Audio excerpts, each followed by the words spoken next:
Bom dia a todos. Estamos aqui para mais um curso hoje do movimento Todos pela Construção. Eu sou Alex Maschio, da BCP, e venho aqui apresentar para vocês o curso de hoje, que é Restauração de Pavimento Flexível com Pavimento de Concreto, o case da SC 114 em Santa Catarina. O Movimento Todos pela Construção é uma iniciativa da Etos Soluções, Construliga, ABCP, SNIC e Sebrae. Para esse curso de hoje, eu tenho a honra de convidar meu colega e amigo Djalma Frasson Júnior para ministrar a apresentação de hoje.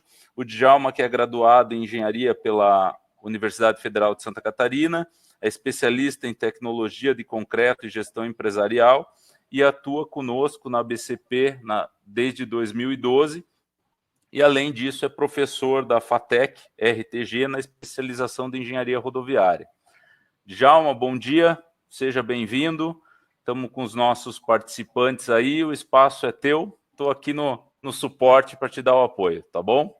Valeu, Alex, obrigado pelo apoio, obrigado pelo amigo, é muito bom ter alguém da área e conhecido e amigo tá nos apoiando. Bom, eu quero dar bom dia a todos e agradecer imensamente o prestígio que estão nos dando e, em especial, a empresa na qual eu trabalho. Eu trabalho na BCP desde 2012 e quero agradecer a oportunidade de vir aqui conversar com vocês. Bom, hoje nós vamos bater um papo sobre restauração de pavimento flexível com pavimento de concreto. Essa metodologia recebe o nome de Y-Top e especialmente esse case que nós vamos conversar, que é sobre a SC 114, ele foi feito em pista simples, que é um caso muito peculiar. Essa SC 114, ela liga os municípios de Lages, ali pela BR-282, até o município de Otacílio Costa, em Santa Catarina. Essa rodovia tem um total de 32,83 quilômetros, ok? Vamos em frente. Antes de mais nada, eu gostaria de falar um pouco sobre a BCP, apenas uma tela. Então, a BCP, ela compõe, juntamente com a USP, o que a gente chama de Centro Tecnológico do Cimento. O que esse Centro Tecnológico faz? Ele faz pesquisa e difusão de tecnologias e sistemas à base de cimento. Aqui tem a foto da nossa sede, que fica lá no campus da USP, né, onde são desenvolvidas todas as pesquisas, e eu, como regional, aqui na região sul, tenho a incumbência de levar essas pesquisas, levar essas informações até o mercado em geral. Bom, voltando ao nosso case, né? Então aqui eu tenho um mapa geral, onde mostra o desenvolvimento da rodovia desde o município de Lages, passando pelo município de Palmeira, onde ficou instalado o canteiro da empreiteira do consórcio, e chegando até o município de Otacílio Costa.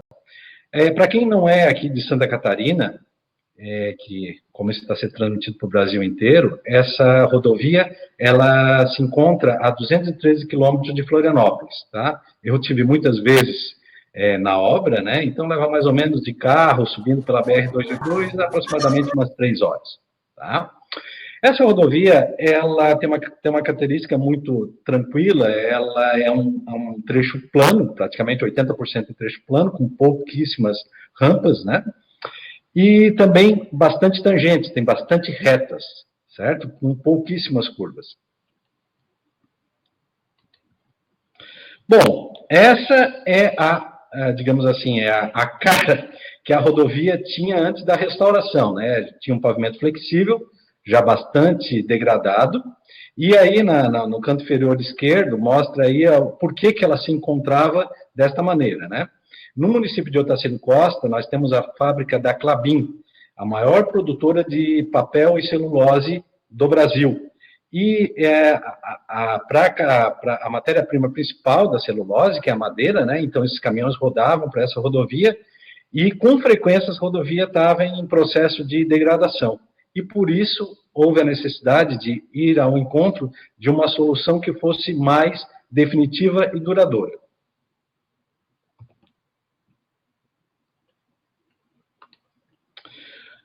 Bom, eu quero mostrar para vocês aqui nessa tela qual o cronograma de todo o histórico do desenvolvimento até chegar na conclusão da obra. Tudo começou, essa história dessa obra começou em 2012, foi logo quando eu entrei na BCP. O DEINFRA abriu suas portas para nós, e nós fizemos um seminário reunindo aproximadamente 125 profissionais, tanto internos do órgão, quanto de convidados, né, projetistas, empreiteiras, técnicos, enfim, pessoal envolvido na área rodoviária. E nesse seminário, que foi feita uma exposição muito completa por parte da nossa equipe, que começou a se especular a ideia, olha, nós estamos com essa rodovia que está assim, assim, assado, e começou a se especular e pensar nessa solução em pavimentação em concreto para essa SC, que é uma rodovia estadual. Em 2013, foi feito um estudo e já em seguida, o estudo foi aprovado pelo órgão estadual de infraestrutura, para já efetivamente fazer o projeto. 2014, pela falta ainda de recursos, ele praticamente ficou engavetado, porém, em 2015, foi feita uma reavaliação do projeto, porque o projeto já tinha uns 2 anos, e o BID, através do governo do estado, que conseguiu financiamento no Banco Interamericano de Desenvolvimento, conseguiram efetivamente recursos para licitar a obra, que aconteceu em 2016. Em 2017, a obra iniciou, com a sua conclusão no final de 2018. 2017, lá pelo mês de março, aproximadamente, ela começou. Em 2018, em dezembro de 2018, ela foi concluída. Quem foram os atores que participaram dessa obra? Evidentemente, a BCP, com toda a sua carga de orientação técnica, a CRG Engenharia, que prestou consultoria tanto no desenvolvimento do projeto, quanto no desenvolvimento da obra, junto à empreiteira. Aqui tem a logo, né, do Pacto por Santa Catarina, que digamos que era o programa do governo do estado, através do DEINFRA, para a infraestrutura. A SOTEPA, que fez o projeto. A ProSul, que fez a supervisão da obra. Tem a logo do BID, né, que foi quem fez o financiamento. E, por fim, o consórcio SBS Dalba, que foi o consórcio vencedor, que é a empreiteira que executou a obra. Muito bem, para a gente começar, antes mesmo de a gente falar do case, eu acho importante a gente definir o que é o I-topping, né? Então, o I-topping, até uma definição que isso tem nos livros técnicos do DENIT, é um pavimento de concreto, de cimento Portland, superposto a um pavimento flexível. Trocando em miúdos, o que eu estou querendo dizer? Que é um pavimento de concreto em que utiliza para a sua subbase o pavimento asfáltico existente. Em rodovias novas, né, eu posso utilizar o BGS, que é brita graduada simples, eu posso usar o CCR, concreto compactado a rolo, porém, num processo de restauro, onde eu verifico que o pavimento existente, que é o pavimento flexível, está degradado, ele não tem mais condições de rolamento, como pista de rolamento, porém, ele ainda tem capacidade de suporte. Então, portanto, eu faço um tratamento nele, que eu vou mostrar na tela posterior, e utilizo ele como camada de subbase e simplesmente sobreponho o pavimento de concreto sobre ele. Algumas características do I-top. Solução sustentável e econômica para a restauração de rodovias sem a necessidade de remoção do pavimento existente. Com isso, eu tenho uma redução significativa no cronograma da obra, porque eu não preciso retirar o que já existe, onde o concreto é lançado diretamente sobre o pavimento asfáltico, requer apenas uma preparação da superfície sem grandes intervenções, eu vou mostrar na tela posterior, e como o pavimento de concreto ele tem um módulo muito superior ao pavimento asfáltico, não há reflexão das trincas do pavimento asfáltico degradado para o pavimento de concreto que sobrepõe ao pavimento asfáltico. E com isso eu consigo uma recuperação completa da capacidade de rolamento da rodovia. Então, e outra coisa que é importante também é a gente fazer a definição do que é o pavimento de concreto, né? Então, é o pavimento de concreto simples, com juntas transversais e sistema de transferência de carga através de barras de aço liso na meia seção, linha neutra. Bom, pode se perguntar, está falando que é concreto simples, mas tem aço, mas percebam que na definição, esse aço está na linha neutra, então, portanto, a única função do aço que tem no pavimento de concreto é transferir carga de uma placa para outra, por causa da junta de transferência, exatamente como está mostrado nessa imagem do lado direito. E no lado esquerdo, ali onde está marcando em vermelho, é justamente o papel de subbase que o meu pavimento asfáltico existente exerce nessa rodovia que vai receber o pavimento de concreto. Muito bem, conforme havia prometido, quais são os preparos prévios que eu preciso fazer para o meu pavimento asfáltico que está degradado seja utilizado como camada de subbase? Quando eu tenho apenas um trilho de roda superior a 50 milímetros, eu faço uma fresagem ou nivelamento. Quando eu tenho um trilho de rodas menor que 50 milímetros, eu não faço praticamente intervenção nenhuma. Quando eu tenho uma deformação plástica excessiva, eu faço uma fresagem. Quando eu tenho panelas, né, as famosas panelas, né, eu faço um enchimento. Quando eu tenho falha no subleito, aí eu tenho que fazer uma intervenção maior, né? Eu tenho que fazer a remoção, tenho que fazer preparação e tenho que fazer a recomposição do pavimento. Então, é uma interferência bastante significativa. Que não foi o caso, tá? Tivemos pouquíssimas situações nessa rodovia onde foi necessário fazer essa interferência, ok? Trincas em geral, fadiga em bloco, transversal e longitudinal, então não há necessidade de fazer qualquer interferência, certo? Se eu tiver problema de exudação, não há necessidade de fazer interferência alguma. E se tiver uma degradação superficial, também não há necessidade de fazer qualquer interferência. Então, percebam vocês que por todos esses itens, há pouquíssima necessidade de fazer qualquer interferência no pavimento, somente em alguns casos específicos. Bom, evidentemente que qualquer situação de obras de engenharia, e principalmente no meio rodoviário, há necessidade de fazer algumas análises. E uma que mais pega, né, que tem que ser feita, é sobre a relação custo, né? Então, foi comparada duas situações para poder fazer uma análise completa. Uma situação em pavimento flexível e outra proposta no pavimento rígido que foi adotada. Se nós formos levar em consideração o custo de construção, o pavimento de concreto, pavimento asfáltico, perdão, pavimento flexível, que seria a proposta inicial, teria um custo de 71 milhões, contra um custo do pavimento de concreto, no custo de construção, de 79 milhões. Esses cálculos foram feitos em 2015, tá? Quando foi preparado o edital de licitação. Esses números hoje já mudaram um pouco. Essa diferença no custo de construção deu na ordem de aproximadamente 10%. Porém, quando nós levamos em consideração uma restauração no 10º ano, tá? Em que eu tenho a necessidade de fazer uma interferência maior no pavimento asfáltico, de uma fresagem e uma recomposição, certo? Eu tenho um custo de aproximadamente 21 milhões.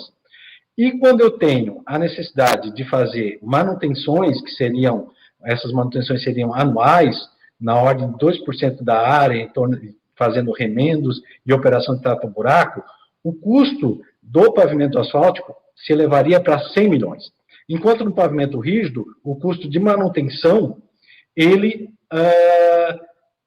ao longo desses 10 anos, ficou apenas em 2 milhões, onde seria necessário apenas a recelagem de juntas a cada 3 anos e recuperação de áreas trincadas a cada 5 anos, na ordem de aproximadamente 3%.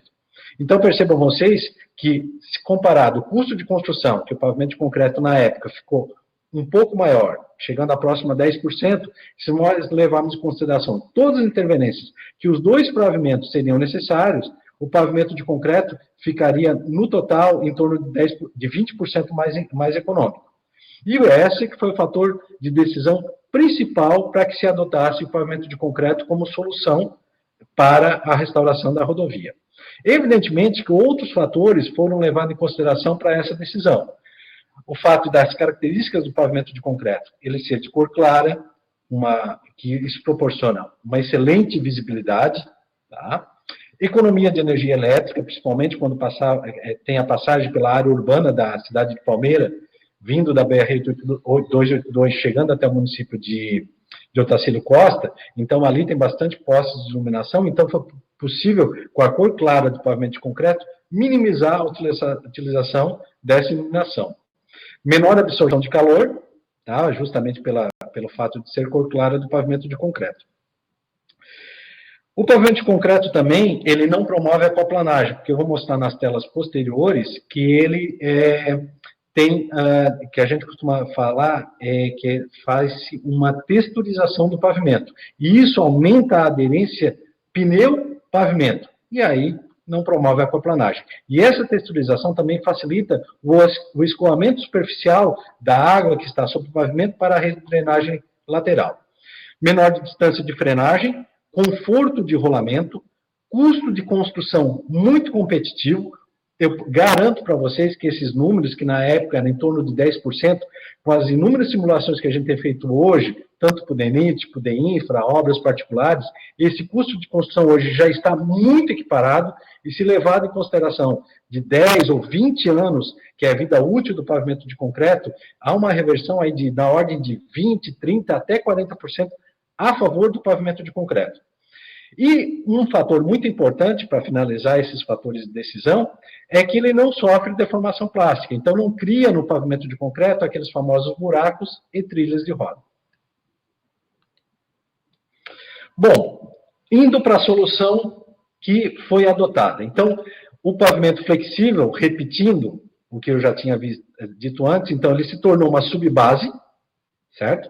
Então, né, foi feita a operação apenas de fresagem e recomposição com CAOQ convencional com 4 centímetros, e o preenchimento do acostamento com CAOQ também, convencional, na ordem de 5,5 centímetros.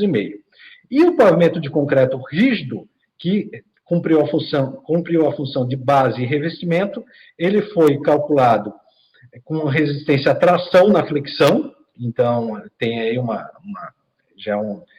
nova concepção, né? Então, sempre o concreto a gente está acostumado a falar de resistência à compressão, porém, nós estamos falando agora de resistência à tração na flexão, por isso esse valor de 4,5 MPa, e a espessura do pavimento ficou em 22 centímetros.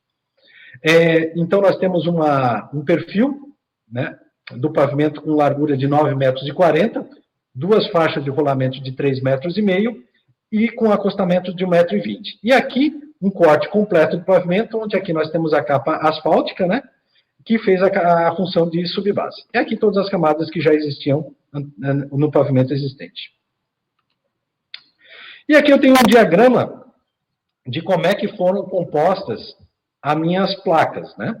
Então, aqui eu tenho o posicionamento onde foram cortadas as juntas transversais, e aqui as juntas longitudinais, onde houve a separação das 2 faixas e do acostamento. E aqui também, onde foram colocadas todas as barras de transferência, transferindo carga de uma placa para outra. Evidentemente, isso aqui é apenas um detalhe que eu colhi do projeto para mostrar para vocês. Evidentemente que aqui tem todo o desenvolvimento da rodovia. E também aqui as barras longitudinais que ligam a faixa de rolamento até o acostamento. E aqui um detalhe geral da obra, do projeto. Muito bem. Como é que foi composto o concreto que foi nesse pavimento? Ele, como eu falei para vocês, então, ele foi calculado tração na fricção, 4,5 MPa, e aí tem uma peculiaridade muito interessante. Geralmente, os pavimentos que a gente tem feito a composição do concreto, eles são para a idade de controle de 28 dias. Porém, como eu falei no início da apresentação, esse concreto, essa rodovia, ela é de pista simples, então eu não tinha condições de fazer o desvio do tráfego. O tráfego, inclusive, eu vou mostrar ali numa imagem, ele passou ao lado da rodovia. Então, no mesmo momento que eu estava trabalhando no processo de pavimentação, o tráfego estava se desenvolvendo na lateral da pista. Inclusive, teve que ter o apoio da Polícia Rodoviária Estadual, onde a gente agradece muito o apoio que eles nos deram justamente para poder fazer com que o trânsito fluísse, Porém, a idade de controle de 7 dias foi necessária porque, em determinados momentos, o pavimento de concreto já tinha que fazer o desvio do trânsito sobre o pavimento de concreto da pista nova. Então, por isso, a idade de controle foi puxada dos 28 dias para os 7 dias, certo? E isso demandou utilizar uma composição de cimento nesse traço mais elevada do que o normal. Normalmente, a quantidade de cimento que é utilizada no pavimento de concreto, para a composição do traço, é na ordem de 430 quilos por metro cúbico, de 350 quilos por metro cúbico, e nessa obra especificamente, ela ficou na ordem de 430 quilos por metro cúbico, certo? Justamente para atender essa resistência de 4,5 MPa para a liberação do tráfego aos 7 dias. Outra coisa que é interessante, que aí é peculiar a todas as obras de pavimento de concreto, é a utilização da brita 2, né? Normalmente, nessas concreteiras comerciais que nós encontramos para fazer concreto de obras em geral, não se utiliza a brita 2, porém, no pavimento de concreto, ela é utilizada, o que proporciona até diminuir um pouco o custo do pavimento de concreto, o que facilita bastante o desenvolvimento da obra. E outra coisa que é interessante, que destaquei aqui em vermelho, é com relação ao abatimento, né, que é o slump test. O abatimento é uma medida de trabalhabilidade, obviamente, ela está intimamente ligada ao equipamento de pavimentação. E essa daqui, ela foi de 45 milímetros, mais ou menos 10. Muito bem. E falando sobre a produção e o transporte do pavimento de concreto, do concreto para atender a pavimentação. Ela foi feita numa usina dosadora e misturadora. Essa usina ela foi instalada no município de Palmeira, no canteiro do consórcio SBS Dalva. Tá? Ela possui uma capacidade de produção de 75 metros cúbicos por hora, e o consumo estimado de concreto foi de 72.400 metros cúbicos e um consumo de cimento de 30.400 toneladas. Então, 72 mil metros cúbicos de concreto e 30 mil toneladas de cimento, certo? O transporte foi realizado através de caminhões basculantes. A pavimentadora, que eu vou mostrar na tela posterior, ela tem um consumo muito grande de concreto. Então, para facilitar tanto o descarregamento do concreto, foi utilizado caminhões basculantes. Então, a carga de concreto é espalhada na frente da pavimentadora com auxílio de uma escavadeira hidráulica. E é colocado o concreto numa altura de aproximadamente 2 vezes a espessura, então a espessura do pavimento de concreto lá ficou em 22 centímetros, foi depositado o concreto numa altura aproximadamente de 40 a 50 centímetros, onde a escavadeira hidráulica espalhava esse concreto previamente, para poder a pavimentadora passar e fazer a vibração e a conformação do concreto já na pista em concreto. Muito bem. Nas juntas transversais, então, possui as barras de transferência para transferir carga de uma placa para outra. Ela é composta de uma aço CA25 liso, diâmetro de 25 milímetros, comprimento de 46 centímetros e espaçado em 30 centímetros, conforme foi determinado pelo projeto. Essas barras de transferências, elas receberam tratamento com graxa, justamente para fazer com que ela não aderisse ao concreto, para poder cumprir a função de fazer com que as placas de concreto que estavam sob o pavimento flexível pudessem se movimentar diante de intempéries e situações em que há necessidade de movimentação do meu concreto. Por isso, a necessidade do corte da junta. E também as barras de ligação, que faziam a ligação, onde eram feito o corte das juntas longitudinais até o acostamento e as faixas laterais. Então, foi utilizado um aço CA50 corrugado, diâmetro de 10 milímetros, comprimento de 70 centímetros, espaçado também de 70 centímetros, certo? Muito bem. Bom, o restante aqui é igual à mesma metodologia que se executa um pavimento de concreto uma subbase de CCR ou de BGS, que é brita graduada simples. Então, aqui foi utilizada uma pavimentadora de forma deslizante. A ABCP locou essa pavimentadora para o consórcio, tá? Essa pavimentadora pertencia à ABCP, ela é uma Terex, né? Fabricante CMI, modelo SF 3004, e a obra teve uma produção média de aproximadamente 500 metros por dia, tá? Uma largura de faixa, o desenvolvimento foi feito com uma largura de faixa de 4,70 metros, tá? 3,50 metros mais o acostamento de 1,20 m. E aqui, como eu prometi para vocês, aqui, ó, a obra se desenvolvendo e o tráfego passando lateralmente a rodovia, contando com o apoio da Polícia Rodoviária Estadual. Depois, então, a pavimentadora conformava, né, vibrava e conformava esse concreto, já na altura e na largura requerida.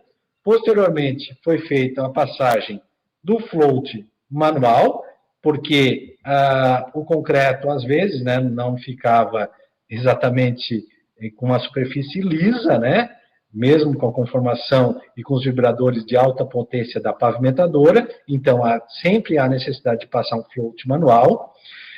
Posteriormente foi feita a texturização, e aí relembrando a função da texturização, né, para aumentar a aderência pneu-pavimento, né, e assim não formando a aquaplanagem e melhorando o desempenho dos carros que passam sobre o pavimento, não havendo a derrapagem, e essa texturização cumpre também a função de fazer o escoamento superficial para a rede de drenagem que se desenvolve ao lado da rodovia. E aí um detalhe muito importante que sempre deve ser relembrado. Posteriormente à texturização, é feito a cura química. Relembrando a todos que a cura química no pavimento de concreto ela é obrigatória. Por quê? Percebam vocês, eu tenho uma grande superfície de concreto exposta ao meio ambiente, e como o meu traço do concreto, lembram que eu falei que tem uma medida de trabalhabilidade muito pequena, um slump de 45 milímetros, mais ou menos 10, então ele tem pouquíssima água na sua constituição, e se eu não fizer a cura química, com essa grande superfície exposta ao ambiente, há uma evaporação precoce da água, sem um processo de cura adequado, e aí pode ocorrer um fenômeno que é fissuras de retração plástica. Portanto, há necessidade de um esmero muito grande no processo de cura química no meu pavimento de concreto. Ele é tão importante que, inclusive, ele recebe uma pigmentação branca, que é justamente para eu saber onde foi feito o meu processo de cura e facilitar, inclusive, a supervisão da obra. Tá? Muito bem. Posteriormente, então, ao processo de cura, né, há necessidade de eu esperar o final de pega do meu concreto para fazer os cortes transversais. Então, o corte transversal, ele é composto de 1/3 da espessura do meu pavimento. Meu pavimento, relembrando, ele ficou sobre o pavimento asfáltico degradado, que está servindo como subbase, com uma espessura de 22 centímetros. Então, eu fiz um primeiro corte, tá, com uma profundidade de 7,5 centímetros. Certo? Posteriormente, foi feito um segundo corte, com a largura de 6 milímetros, justamente para eu fazer a colocação do meu material selante, certo? Esse segundo corte, ele foi feito 7 dias após. Ele tem uma largura um pouco maior, né, de 2,5 centímetros. Então, recapitulando, eu faço o primeiro corte com 1/3 da placa, que nesse caso deu 7,5 centímetros. O momento desse corte é no final de pega.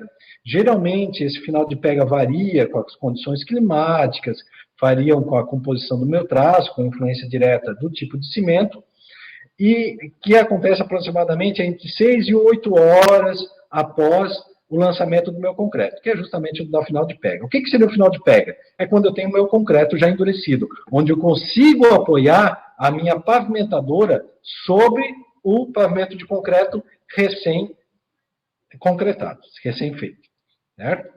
As juntas longitudinais são feitas posteriormente, né? Elas podem ser feitas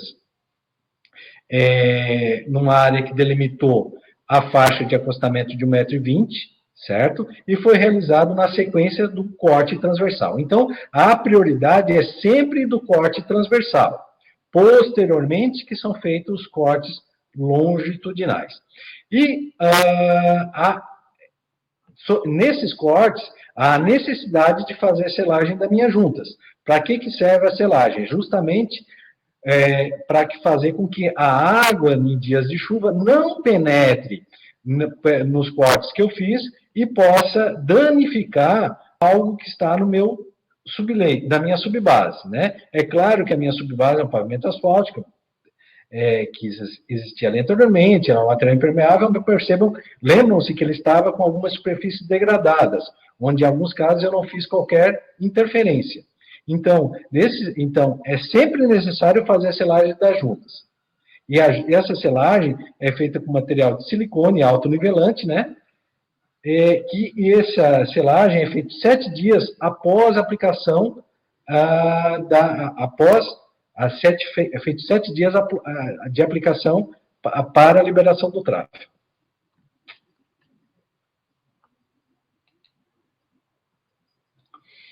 Bom, controle tecnológico.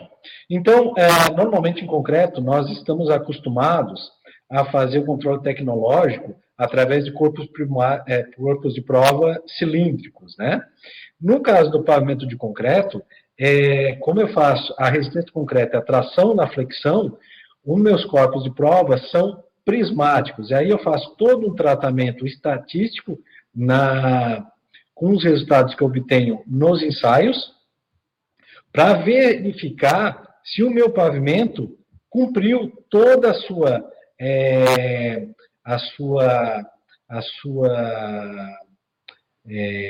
a resistência que era requerida, que foi determinado pelo projeto. Por fim, foi feita a análise do conforto de rolamento através de um equipamento chamado perfilógrafo Califórnia. Ele tem um computador que é acoplado no equipamento, que traça um índice de perfil, que a gente chama de IP, e aí ele aponta onde tem os picos de irregularidade. Nessa obra, a gente detectou algumas imperfeições, e aí foi necessário fazer o que a gente chama de microfresagem, que é tirar esses picos de imperfeições. O DENIT especifica que os limites aceitáveis são de 240 milímetros por quilômetro. Então, foi pego os resultados que foram obtidos através do perfilógrafo Califórnia, e assim foi necessário fazer a microfresagem, e assim tornar o conforto de rolamento agradável à passagem dos veículos. Muito bem, e com isso temos a pista pronta, né? Então, ela está aqui as fotos, fui eu que tirei lá no local, né? E tem a pista pronta, né? Já demarcada e sinalizada e liberada para o tráfego. Recapitulando o que eu havia falado para vocês, ela ficou pronta em dezembro de 2018 e agora está servindo lá para a comunidade e principalmente para levar as madeiras, as toras de madeira, para a fábrica da Klabin. E com isso, eu encerro a minha apresentação, né, e fico à disposição aí para perguntas. Então, aqui meus contatos. Djalma, muito obrigado pela apresentação. Realmente muito esclarecedora sobre o case. Espero que o pessoal que está nos assistindo aí tenha gostado das informações. E pelo que eu acompanhei aqui nos cases, né, no chat, as perguntas que foram sendo feitas, a primeira delas é: Você falou muito do iTopping como uma solução diferenciada, e aproveitando a estrutura de pavimento flexível existente, né, como base para o novo pavimento de concreto. E o case em específico da 114 sobre uma rodovia de pista simples. Então a pergunta é: quais as dificuldades em implantar um iTopping em uma rodovia de pista simples? E como se resolveram essas questões lá durante a obra? Muito bem. A maior dificuldade que foi encontrada lá foi justamente para fazer o desvio do tráfego, né?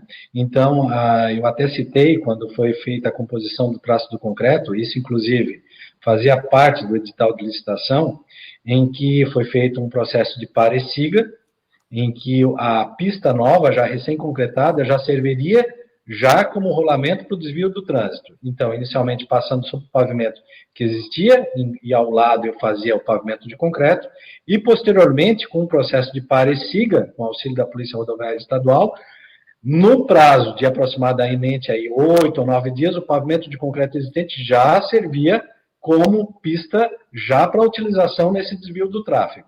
Então, uma popularidade que fez parte, que inclusive teve envolvimento de bastante profissionais na composição do traço, foi puxar essa resistência do concreto do 28 para 7 dias, justamente para utilizar a pista já recém-concretada como pista já de rolamento para o desvio do trânsito. Interessante o detalhe. E aí, obviamente, que isso impactou na produtividade, né? Você colocou ali que a média de produção foi de 500 metros lineares dia, né? No todo da obra, mas isso teve alguns picos, né? Nesses picos, a que números chegamos lá na obra, João? Então, assim, o 500 metros era dia, né? Uma média, aliás, né? Sim, sim. Houveram, digamos, picos para cima e para baixo também. Claro, né? certamente. Existiam dias que a produtividade foi muito pequena, né? Aí 300, 350 metros. Lá, pelos dados que eu colhi da obra, não passou de 600 metros. Tá? A gente sabe que o pavimento de concreto, inclusive, aí não é, como diz outro, não é do meu tempo de ABCP, mas por informações que eu colhi com os colegas e tal, BR-101 Nordeste chegou a desenvolver até 1.000 metros por dia. Então, quando nós temos a pista totalmente liberada, a produtividade realmente é bastante grande. Porém, ali, por causa dessa peculiaridade de fazer desvio do tráfego, passar pela pista antiga, passar pela pista nova, então a produtividade ficou muito afetada, e aí houve o desenvolvimento, assim, não de ter tantos metros por dia nessa obra. Perfeito. Com relação ao controle, que você abordou mais no final ali, né, o controle de qualidade da obra, nós temos duas perguntas aqui. A primeira delas fala em relação ao índice de perfil obtido pelo perfilógrafo, né? Quais eram esses índices antes da medição e como que eles ficaram após a aplicação do perfilógrafo, se você tem essas informações. E a segunda pergunta menciona, a todo momento você falou, né, de concreto, ele é dimensionado no projeto a tração na flexão, mas todos sabemos que o mais fácil é controlar isso via compressão, né? Então a pergunta é possível estabelecer uma relação entre ensaios de compressão e ensaios de tração na flexão na obra para poder controlar a qualidade do concreto pelo ensaio de compressão? Então, vamos lá. Então, assim, com relação ao índice de perfil, realmente houveram algumas situações em que o pico ficou relativamente elevado, sendo muito superior, relativamente superior a 240 milímetros por quilômetro, né? Mas, enfim, com a microfresagem, esses picos vieram muito próximos ao que estabelece o DENIT. Aí o conforto de rolamento ficou dentro do que se era esperado. Com relação aos ensaios, propriamente dito, foi muito boa a tua colocação, acho até que eu deveria ter colocado isso, ter enfatizado, que realmente é possível estabelecer. Todos nós sabemos que quem lida com concreto, que existe uma teoria, que a resistência à tração é 10% da resistência à compressão.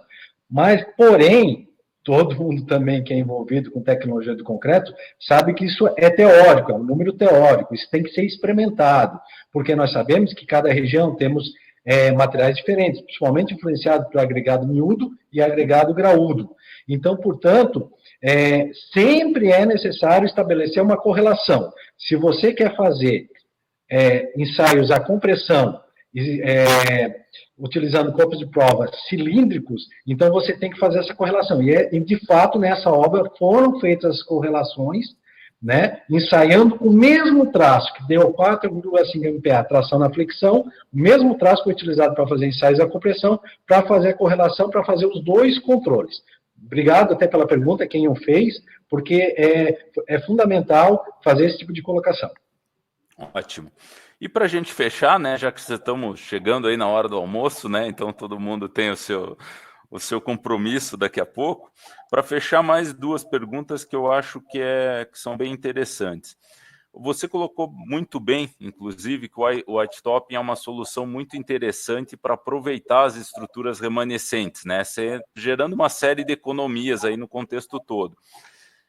Você, na sua percepção, você enxerga que isso é possível de ser utilizado, essa tecnologia, no ambiente urbano, em vias urbanas?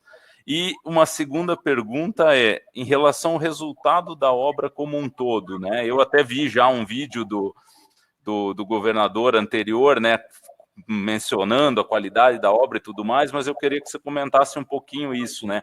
A percepção da gestão pública do governo do estado acerca do resultado final da obra. Como que foi essa percepção? Então, vamos lá. Com relação à percepção, né, que é colocada, foi muito legal, né? A gente viu alguns vídeos no Facebook do governador, eu e você, né, Alex? A gente compartilhou essas informações, né? E eu também, eu aproveitei as minhas idas a Lages, né? E eu também dei umas palestras na Uniplac, onde eu agradeço aí, que possivelmente o pessoal deve estar assistindo também. E eu troquei muita ideia com as pessoas, né? Eu parava o carro lá no acostamento, conversava até com o caminhoneiro, e o pessoal até dizia, né? Olha, assim, ó, até um termo lá que o cara, das pessoas utilizou, eu estou no paraíso, porque melhorou muito, né? O pessoal tinha muita dificuldade. Até depoimentos que eu colhi de pessoas que trabalham no DEINFRA, que tinham dificuldade de ano sim, ano não, ter que estar fazendo a recomposição, à noite lá, pouca iluminação, frequentemente caindo buracos, tinha que fazer digamos, a manutenção dos caminhões, então melhorou muito. Evidentemente que no Brasil, né, nós ainda o número do pavimento de concreto ainda é muito pequeno, né, nós ainda temos que melhorar bastante, né. Da malha rodoviária brasileira que é pavimentada, apenas 4% é em concreto, né, nós temos que melhorar esse número. E, por causa disso, as nossas empreiteiras, né, de maneira geral, vou generalizar isso, ainda precisam ganhar um pouco mais de experiência na execução do pavimento de concreto. Mas somos perseverantes, nós vamos chegar em bons números, o pavimento de concreto vai evoluir de forma significativa e cada vez mais as empreiteiras vão conseguir melhorar o seu desempenho na execução do pavimento de concreto, inclusive um dia, eu espero que isso aconteça, evitar até a passagem do perfilógrafo, porque já vai, já de cara, já encontrar os números que o DENIT estabelece. Com relação a utilizar no pavimento urbano, Elax, perfeita a pergunta que foi feita, com toda certeza, nós temos no meio urbano bastante asfalto degradado, e eu vou dizer mais, eu ando muito pelo interior de Santa Catarina, nós temos até situações que tem paralelepípedo, né? Muitas situações. Com toda certeza, claro, com a ITOP, a própria definição em inglês fala pavimento, sobre pavimento asfáltico, mas dá para utilizar inclusive sobre paralelepípedo, se o grade me permitir. Por exemplo, eu tenho que fazer uma avaliação do grade, porque como é uma placa sobreposta ao que já existe, eu tenho que avaliar se não vai ter interferência no acostamento, nas calçadas e tudo mais, mas se permitir, perfeito, tanto pavimento rodoviário quanto pavimento urbano, essa solução é muito adequada. Maravilha. Djalma, muito obrigado pela tua apresentação, agradeço a todos que estiveram nos assistindo aqui, o Djalma deixou os contatos dele ali no final, para quem quiser entrar em contato diretamente com ele. E assim eu encerro o nosso curso de hoje, enfatizando mais uma vez que o Todos pela Construção é um movimento promovido pela Etos Soluções, Construliga, ABCP, SNIC e Sebrae, que conta com 60 cursos online e gratuitos à disposição de vocês. Então participem e ficamos por aqui no dia de hoje. Até o próximo. Obrigado, gente. Até mais. Tchau, um abraço. Tchau, tchau. Obrigado.